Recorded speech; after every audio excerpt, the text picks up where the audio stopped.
I disassembled the dash the same way I would to take out the factory radio to put a double DIN in. So I slid all that out.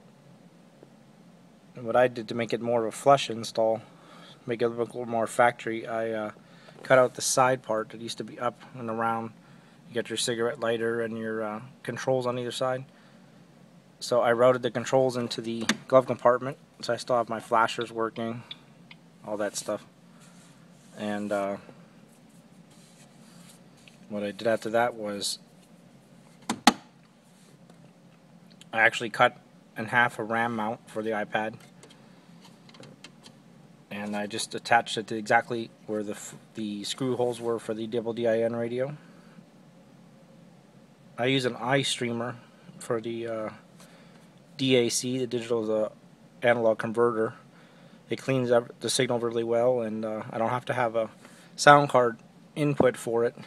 On the iPad, I don't have to have the headphone jack as the sound card. I'm actually using the iStreamer as the sound card. So all I need to have is the charger right here, which it charges when the key's on. It stops charging when the key's off. So also I put in the, after a couple different trials and errors of installing it, I put in these screws right here just so I can stop the pad from going back in. When you're pushing it hard, if there's nothing there, it'll sit on this lip right here where the air conditioning vents are. It'll push in and out real easily if you don't have anything there. The RAM mount does help with that now that I put that in, but this actually helps perfectly. It actually works perfectly with these two screws right here, because that allows it to just sit perfectly flush on here. Can't push in and out. It fits in there really well. So now basically I just plug this in, slide in the iPad into the cradle right here, and then it fits right in here, and I'll just put the sides back on, and that's pretty much it. So you'll just stick the iPad in here, sit it on there, put the sides back in.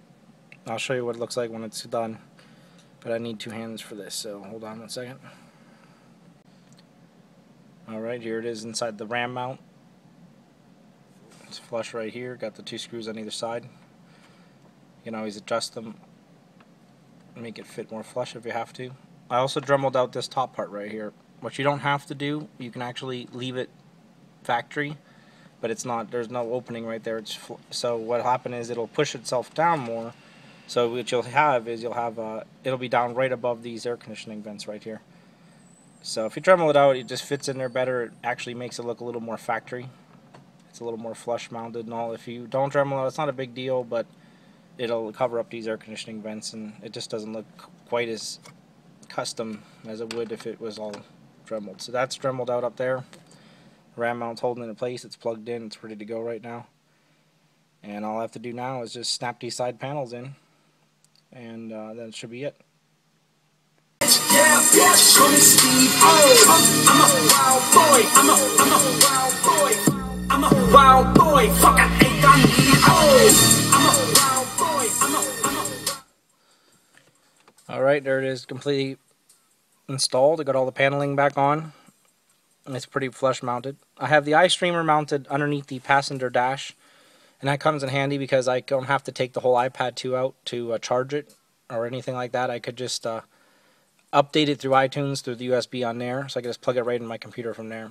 Also, when you shut the car off, it automatically stops charging, and it also pauses what you're listening to, which is also good, because before I had that, I used to have it plugged in with the sound card on the iPad too, which is a lot of interference on that.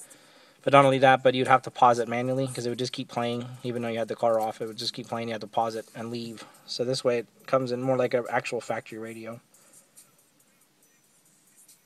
This one works really well. It's Verizon's 3G iPad, so I don't have to be anywhere near a Wi-Fi hotspot to use it. It works everywhere. There's so many good navigation programs like Waze and GPS Drive. So many good iPad apps. There's iHeartRadio, TuneIn Radio, Slacker, Pandora, Livio Radio. They're all really well, and they work really good into the car. I never had an issue with any kind of coverage drop or anything like that. It always worked really well so far. So I've had it in here about 3 months. I used to have a round mount to the side of this with it mounted on there, but after seeing a few videos of it flush mounted, I thought I'd just go ahead and give it a try.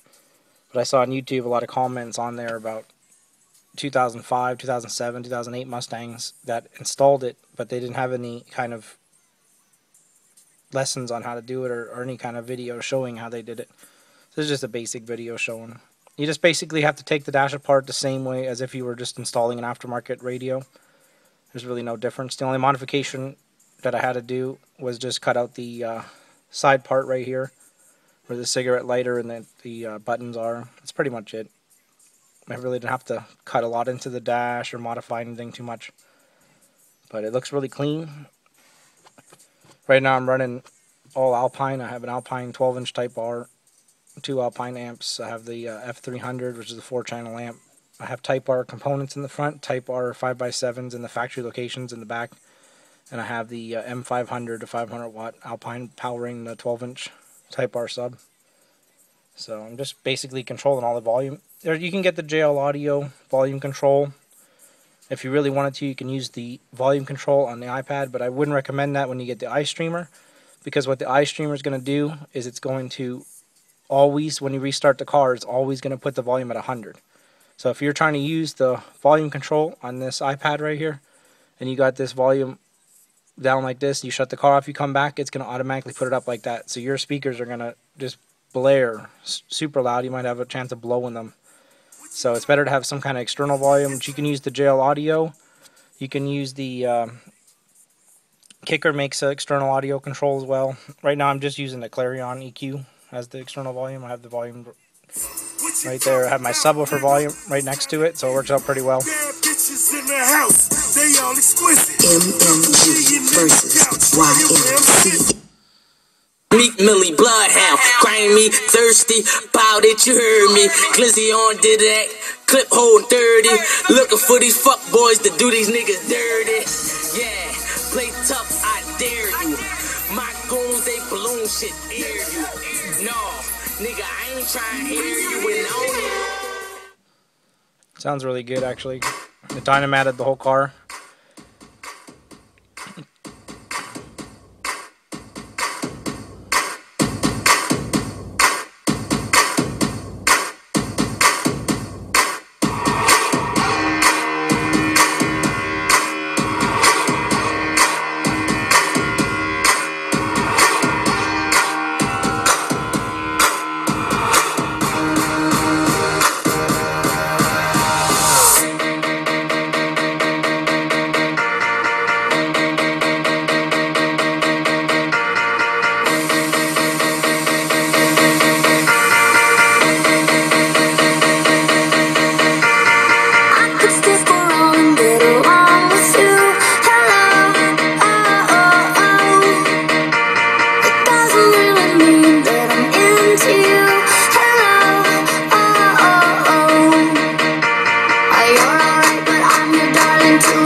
Number one.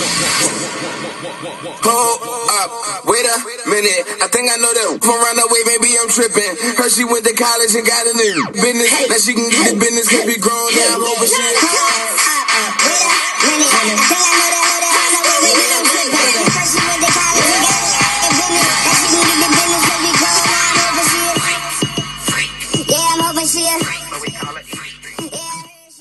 hopefully this helps answer some questions. So